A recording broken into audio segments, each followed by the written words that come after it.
Arun is saying sometimes what happens, Nifty trades above VWAP, Bank Nifty right below VWAP. By the time Nifty comes below VWAP and gives a confirmation of short opportunity, Bank Nifty is far away below the VWAP. These scenarios are difficult to trade. And what I said, avoid trading. And what if you miss a trade? You tell me. What will happen?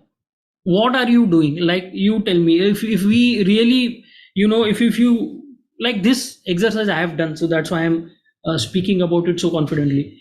Like, I used to get upset with missing a trade. I used to get upset with a loss.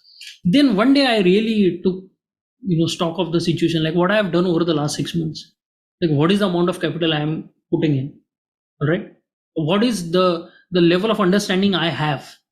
It really, honestly, like you have to be very honest with yourself.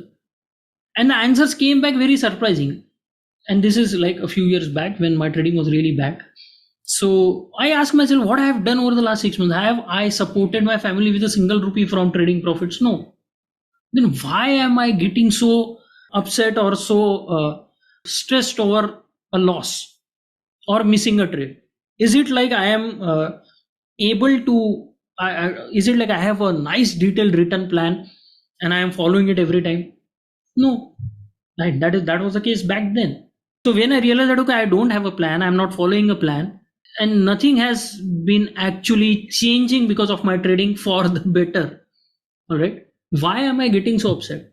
Okay, fine. So like if you want to take a trade every day, you won't be able to take a trade every day.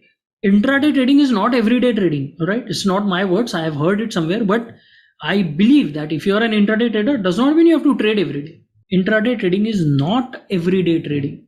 You have to understand this thoroughly. Otherwise, you will keep chasing after the markets, trying to find trades. You won't find any. You will end up paying the price. So if there is a discord, forget about it. Don't trade. Or if you believe that, okay, Bank Nifty is weak, Nifty is not in line with Bank Nifty, but you really strongly believe that no, whatever is happening on Bank Nifty, whatever the trader behavior I am able to understand, tells me that market is going to go lower, then trade Bank Nifty, forget about Nifty. Is it compulsory to look at Nifty all the time? No. So what will happen? You will take a trade on Bank Nifty. It might work. You will make some money. It does not work. If you follow your plan, keep your risk in check, what will happen? You will take a small loss.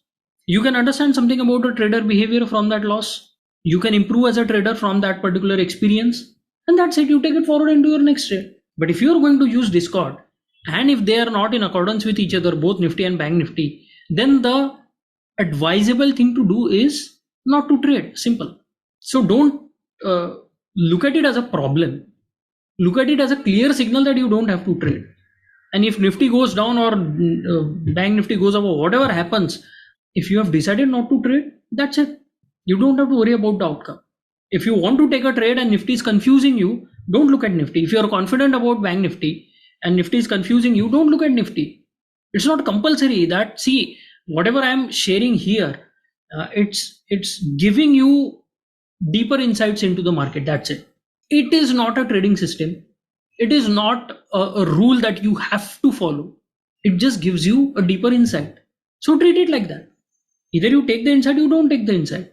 Either you use that accord discord between the indices, or you say that, okay, this is too confusing for me, forget about it, I am looking at Bank Nifty, I am happy with whatever my reading is, I am going to take a trade on Bank Nifty. And it might work. And it does work. Many of the times the accord or discord is not respected. So you decide first, like, okay, if you're going to follow the principle, then follow the principle and all the rules associated with it. Don't try to twist it, to fit your own needs. And if you don't want to follow it, then focus on the index, focus on the basic principles and try to trade with that. And you will make money in both scenarios if you really follow the framework and follow the process that you have outlined, right?